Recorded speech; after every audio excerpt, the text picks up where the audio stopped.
তৈরি থেকো তৈরি রেখো কবরের মাল সামান একদিন তোমারি নাম মসজিদ হবে একদিন তোমাকে পরিয়ে কাফন সঙ্গী স্বজন করিবে দাফন হঠাৎ চলে গেল আদরের দল প্রিয় মা বাবার বাসি নয়ন তৈরি থেকো তৈরি রেখো সুন্নতি আমল ঈমান একদিন তোমারি নাম মসজিদ হবে এলান হাসান হুসেইন দুই সিতারার হঠাৎ খেয়াল হলে ছুটে এসে উঠতো তারা কমলিওয়ালার কোলে কয়ে তুরে সুরমা মাটি চার নয়নে আকা রোজ নিশিদিন দু কপালে চাঁদ দিতে নূর টিকা সূর্যমুখী সোনার মালা পরিয়ে দিত গলা সোনা জরা রুদির তারা খেলতো লতা দোলা ধুলা বালি কাকর নিয়ে খেলা খতম হলে ছুটে এসে উঠতো তারা কমলিওয়ালার কোলে ऐसा गंबद वाले मंजूरी दुआ करना जब वक्त नज़र आए दीदार अता करना बोलो न सुभान अल्लाह ऐ नूर खुदा आकर आँखों में समा जाना या दर पे बुला लेना या ख्वाब में आ जाना या दर पे बुला लेना या ख्वाब में आ जाना ऐ पर्दनशी दिल के पर्दे में रहा करना जब वक्त नज़र आए दीदार अता करना এই বাচ্চাগুলো যখন এখন বাড়িতে যাচ্ছে ওস্তাদ বলে দিচ্ছেন না সেই হাত ধুলে সেই পা ধুলে সেই মুখ ধুলে তুমি ওযু করে ঘরে যাও আর ওযু করে যদি ঘরে যাও ওযু করে যদি শুয়ে পড়ো ওই রাতে যদি মৃত্যু হয় আল্লাহ পাক তোমার মৃত্যুটা শহীদের খাতায় লিপিবদ্ধ করে দেবেন জোরে বলুন না সুবহানাল্লাহ তাহলে মক্তব করার দরকার আছে না নাই আছে এটা ধরো মক্তবের বিরাট প্রয়োজন বড় পীর আব্দুল কাদের জিলানী রাহমাতুল্লাহ আলাইহি মায়ের গর্ভে ছিলেন মা জননী কোরআন শরীফ পড়তেন মা জননী কোরআন পড়তেন বাচ্চা রইল পেটে ভূমিষ্ঠ হয়ে গেল ছোট্ট বাচ্চাটি যখন বড় হলো হাতটি ধরে মক্তবে আনলেন ওস্তাদ হুজুরকে বললেন হুজুর আমার ছেলেটাকে একটু আলিম শিক্ষা দেন যেই না বললেন বাবা আলিম শিক্ষা দেন ওস্তাদ এবার ওই বাচ্চাকে ডেকে বললেন তুমি বলো আউযু বিল্লাহি من الشيطان الرجيم بسم الله الرحمن الرحيم বাবা তুমি বলো আলিফ ছোট্ট বাচ্চাটি আলিফ তো দূরের কথা এক থেকে 18 পারা শুনিয়ে দিল ছোট্ট বাচ্চার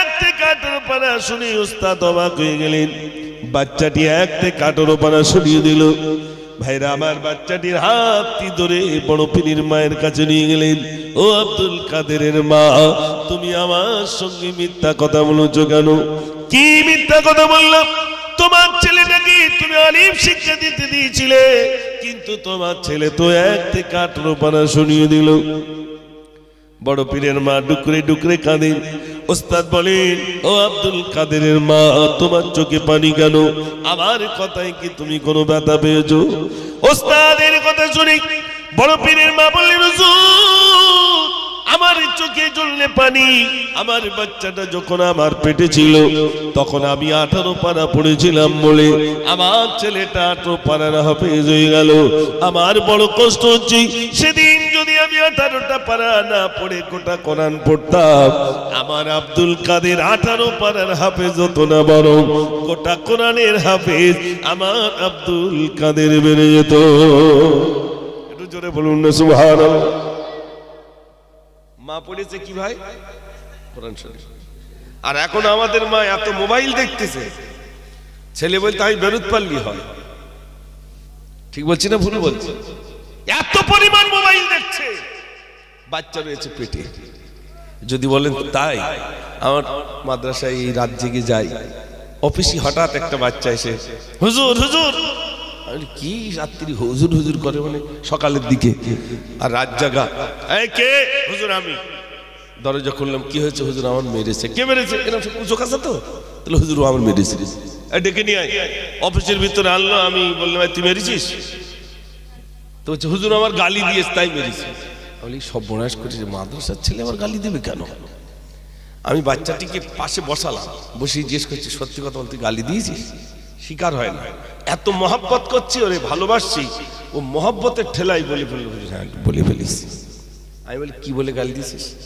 তো একটা বলেছে তা সে এত বিষাক্ত সে মানুষের সামনে বলা যাবে না বলেছে আমি তখন জিজ্ঞেস করছি সত্যি কথা বলবি তো হ্যাঁ তুই এই গালিটা কার কাছ শিখেছিস তো হুজুর আমার মা আমার আব্বার এরকম করে করে গালাগালি দেয় কেন দেয় ভাই কথা বলে মা বাপকে দিচ্ছে শিখছে কে সন্তান বাহ ছেলে বলছে সন্তান শিখছে এটা সত্য বলছি না মিথ্যা বলছি ভাই বিশ্বাস করুন আল্লাহ রাসূল এই জন্যই বলেছেন বাপ আর মাকে ভালো হওয়া চাই বাপ আর মার যদি কথা সংযত হয় সুন্দর হয় বাচ্চাটি কথা সুন্দর শিখবে না শিখবে না আর আমার গামা বাচ্চার বলতে তুই খানায় পড় তুই লরির তলায় পড় তোর মরণ হয় না একটু দেখে যাই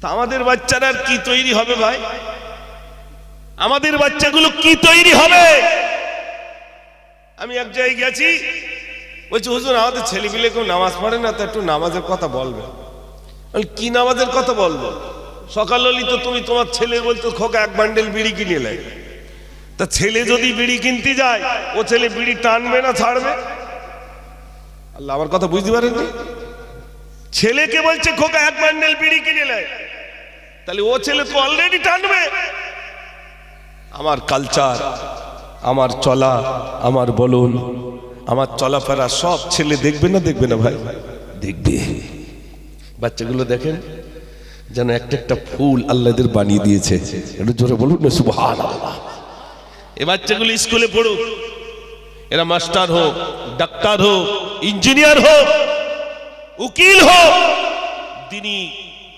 আপনার জ্ঞান তাদের ভিতরে পৌঁছে গেছে আলহামদুলিল্লাহ আমি ওখানে এসেছি একটা বাচ্চা এই যে তোমার নাম কি সাহিল আমার সঙ্গে কত কথা বললো আলহামদুলিল্লাহ বাচ্চাদের কথা শুনে মুগ্ধ বাচ্চাদের কথা শুনেই মুগ্ধ আজ এখানে বক্তব্য রাখলে আপনার ভাবুন তো একবার এত সুন্দর ইকরা বিসমি রাব্বিকাল্লাযী খালাক পড়ুন আপনার প্রভুর নামে যিনি আপনাকে সৃষ্টি করেছেন। ওই আয়াতের উপরেই আলোচনা রাখলো। যা 2 মিনিট হোক, 1.5 মিনিট হোক আর 3 মিনিট হোক, যিনি আজ এই বাচ্চার বাপ, তিনি মা খুশি হচ্ছে না ভাই?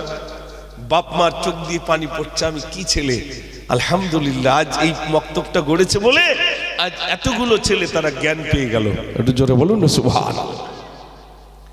ও সোনার ভাইরা, আমি আপনাদের কাছে বলছিলাম আল্লাহ রব্বুল আলামিন ছেলে দিয়েছেন, মেয়ে দিয়েছেন, সব তিনি দিয়েছেন।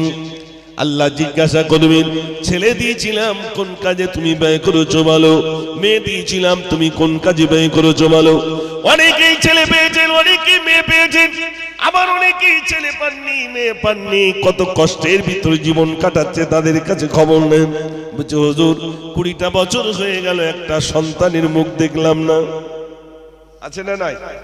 আমি আহমেদাবাদে গেছি, একটা গাছে শুধু দেখছি ইট ঝুলছে। আমি জিজ্ঞেস করলাম এই গাছটা স্রেফ ইট ঝোলে কেন?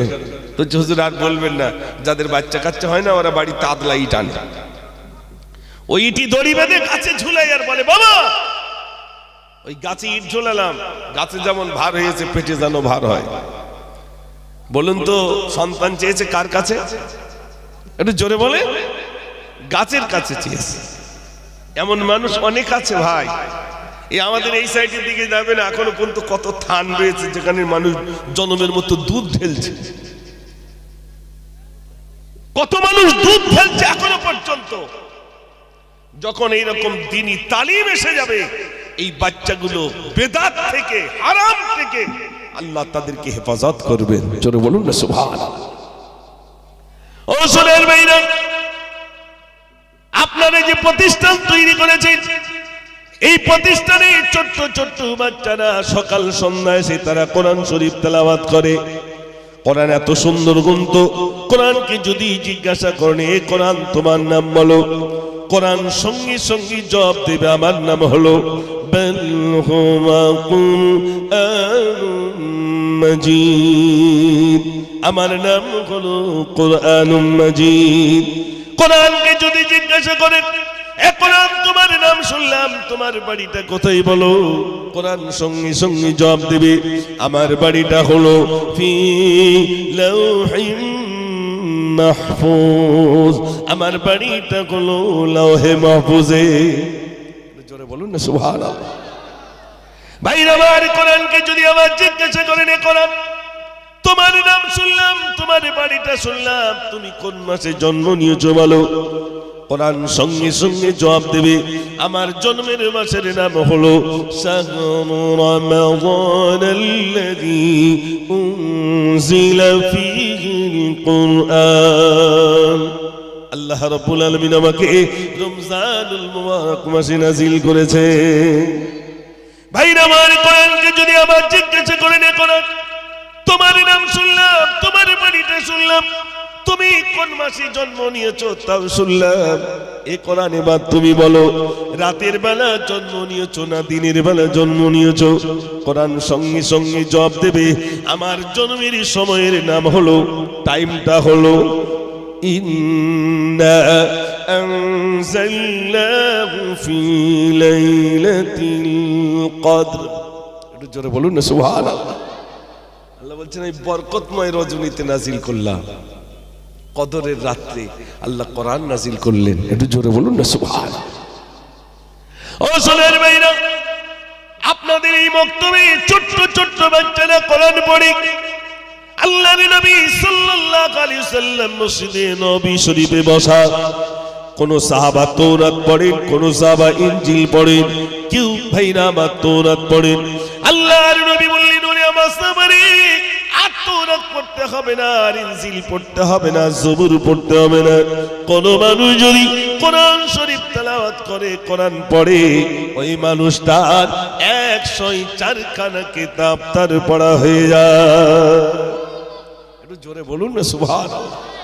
কোরআন শরীফ পড়লে কটা কিতাব পড়া হবে? 104 খানা আসমানি কিতাব, সব মনসুখ হয়ে গেছে, বাদ হয়ে গেছে।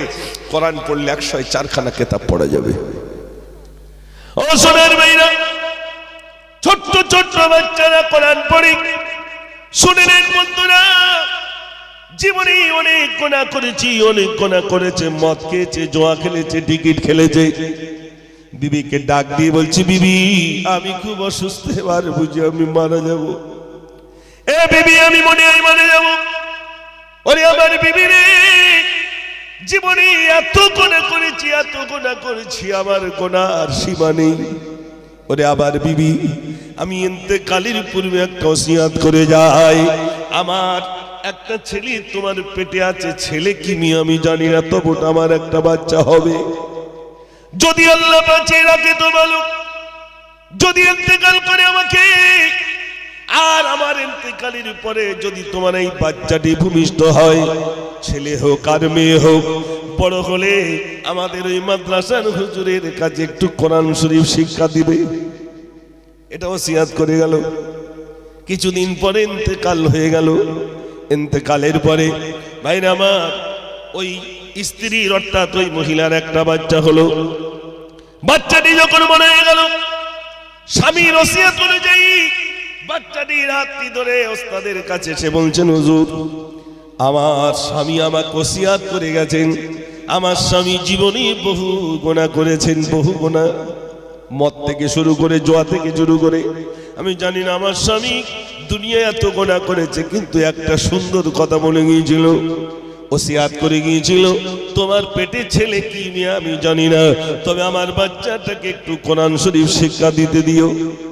এজন্য আমার স্বামী ওসিয়াত অনুযায়ী আমার বাচ্চাকে আনলাম। হুজুর শুধু এই বাচ্চাটিকে বললেন, বাবু তুমি সামনে এসো। সামনে বসিয়ে শুধু একটুখানি বলেছে, বাবা তুমি বলো আলিফ। ছোট্ট বাচ্চাটি যেই কচি মুখে যেই না বললো আলিফ, আমার আল্লাহ বললেন, ফারিস্তারে যাও যাও যাও, আমার বান্দা জাহান্নামে গ্রেফতার হয়েছে, ওকে জান্নাতে দাও। ফারিস্তারা বললেন, আল্লাহ দুনিয়ায় কি এমন ভালো কাজ করলো যার দরুন আমার তাকে জান্নাতে দিয়ে দেব, সে তো দুনিয়ায় নোংরা কাজ করলো। আল্লাহ বলে, ফারিস্তারে আমি যা জানি তোমরা তা জানো না।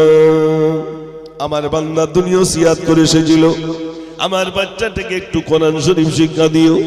সেই ওসিয়াত অনুযায়ী তার বিবি তার কলিজার টুকরা সন্তানকে যেই না বক্তব্য দিয়েছে, আর কচি মুখে যেই না একবার বলে চালি, আমি আল্লাহ এত খুশি হয়ে গেলাম, এত খুশি হয়ে গেলাম। ওই বাচ্চাটির কচি মুখে যে আউযু বিল্লাহ বিসমিল্লাহ যেই না তেলাওয়াত করলো, আমি আল্লাহ খুশি হয়ে গিয়ে তার আব্বার জীবনের ত্রুটিগুলো আমি রব্বুল আলামিন ক্ষমা করে দিলাম। একটু জোরে বলুন না সুবহানাল্লাহ। বাচ্চা কোরআন পড়লো, বাচ্চা আলিফ শিখলো, আব্বার কবরে আযাব মার্জনা হলো। এরকম একটা ছেলে তৈরি করে যায়। আমার ইন্তেকালের পরে অন্তত জানাজার সামনে গিয়ে বাচ্চাটা বললো আল্লাহু আকবার। আপনার চোখে দেখেননি কত বাপ মারা গেছে, ছেলের মাথায় টুপি নেই, তাড়াতাড়ি বিবিকে বলছে, বিবি তাই সে রুমালটা দাও।